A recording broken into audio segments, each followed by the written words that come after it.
Hello everyone, how are you all? Today we are going to do chapter number 10 subject verb concord. इसको हम subject verb agreement भी कहते हैं. Subject verb concord means agreement of verb with its subject. Subject verb concord means agreement of verb with its subject. कि जो verb है उसका जो agreement होता है with the subject, कि जो verb है हमारे subject के साथ agree होनी चाहिए. According to the subject we will use the verb. So here some points are given that we should consider while doing this type of things, means like while you have to use the correct form of the verb, and sometimes there is integrated grammar in that you have to take care of these points.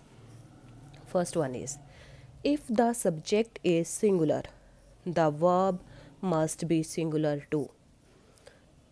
If the subject is singular, the verb must be singular too. अगर हमारा subject singular है तो हमारी जो verb है वो भी singular होनी चाहिए.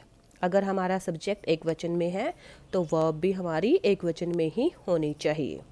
See the example, she writes every day. She singular हो गया. Rights, this is also in the singular one. She writes every day. The doctor has arrived. The doctor is singular, so verb is also singular, has arrived. Rita is weaving a beautiful woolen tapestry. तो यहाँ पे Rita singular है, so verb is also singular. See the second point. If the subject is plural, the verb must also be plural. अगर हमारा subject plural है तो verb भी हमारी कैसी होनी चाहिए? प्लूरल. वर्ब कैसी होनी चाहिए? Plural. For example, they write every day. They क्या है? प्लूरल. वे राइट एवरी डे, वो हर रोज लिखते हैं. तो ये वर्ब हमारी कैसे हो गई? प्लूरल. रीज़न क्या है बेटा? आपको हो गया यहाँ पे तो एस लगा है, यहाँ पे नहीं लगा हुआ है, तो ये प्लूरल कैसी हुई? प्रेजेंट सिंपल टेंस आपने किया है. उस टेंस में क्या रूल था? सब्जेक्ट प्लस वर्ब की फर्स्ट फॉर्म के साथ S and E S plus object. अब वर्ब की फॉर्म के साथ एस और ई एस कहाँ लगता था? सिंगुलर्स के साथ. और वर्ब की फॉर्म के साथ एस और ई एस सिंगुलर्स के साथ. That we have already done in the previous chapter. और ओनली वर्ब की फर्स्ट फॉर्म किसके साथ लगती थी? प्लूरल्स के साथ. ठीक है. So you have to keep this in your mind. All the members have arrived. All the members have arrived. तो मेंबर्स यहाँ पे क्या है? All the members. ये क्या है हमारा? प्लूरल. तो वर्ब भी हमारी कौन सी होगी? Plural. Most of the workers. Workers क्या है? Plural. So verb is also plural. Most of the workers are on strike today. Now see the third point. When the subject of the sentence is composed of two और more nouns और pronouns connected by and. किससे connect किया गया उनको? And से.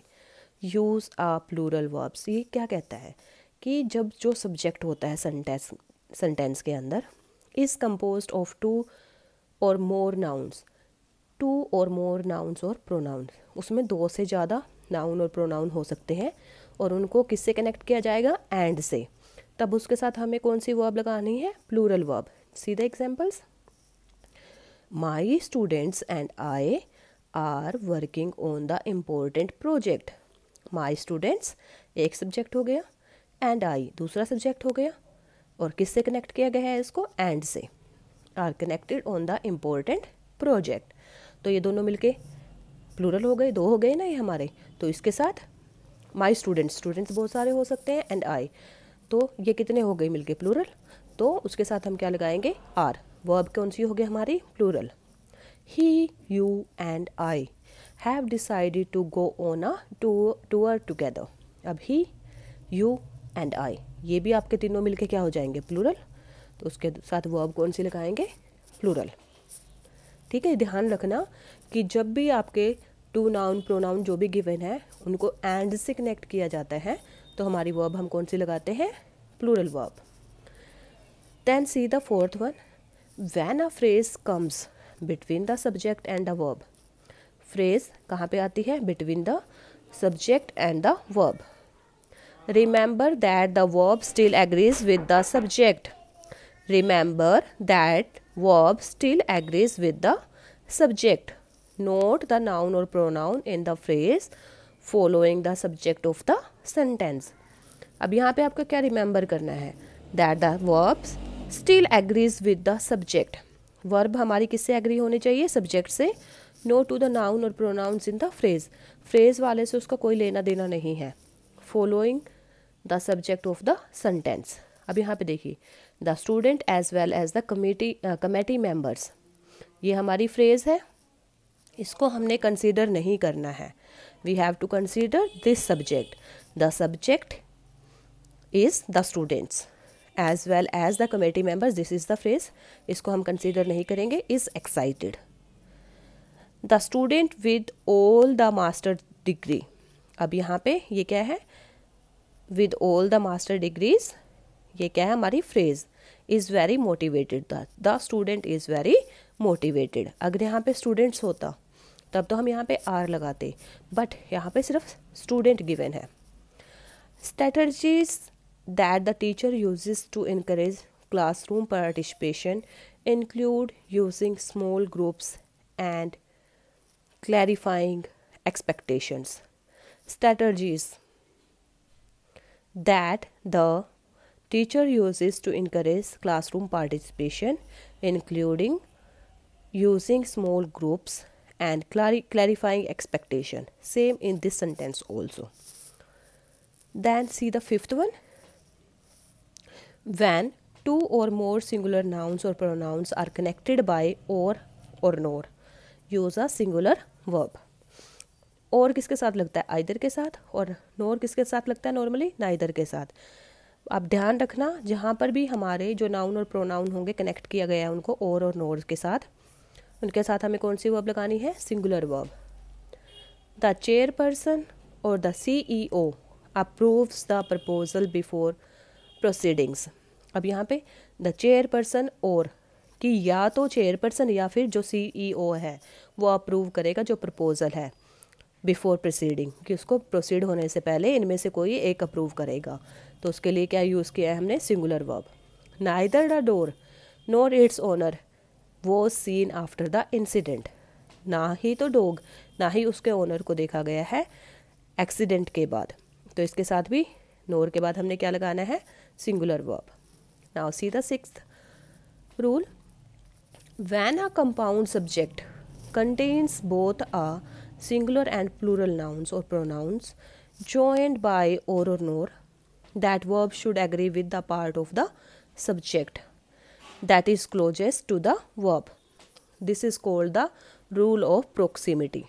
अभी इस rule में क्या कहा है कि अगर आपके टू नाउन्स और प्रोनाउंस हैं उनको ज्वाइन किया गया है बाय और नोर से, तो जो वर्ब है वो किस चीज़ से एग्री होनी चाहिए? जो वर्ब के बिल्कुल पास वाला सब्जेक्ट है ना उसके साथ.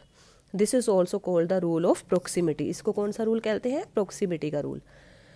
द स्टूडेंट और the committee members right every day. अब इसमें कौन से उसने कंसिडर किया है, कौन से सब्जेक्ट को? इसको. द कमेटी मेंबर्स प्लूरल है तो वर्ब प्लूरल जाएगी. द कमेटी मेंबर्स और द स्टूडेंट. अब स्टूडेंट यहाँ पे क्या है? सिंगुलर, तो उसके साथ हमने कौन सी वर्ब लगाई? सिंगुलर. तो इसका ध्यान रखना. अब जो ऊपर वाला किया था वो भी और नोट से कनेक्टेड था और ये भी, बट ध्यान रखना इसमें थोड़ा सा डिफर है और इसमें थोड़ा उससे डिफर किया गया है कि यहाँ पे हमें कौन सा रूल अप्लाई करना है?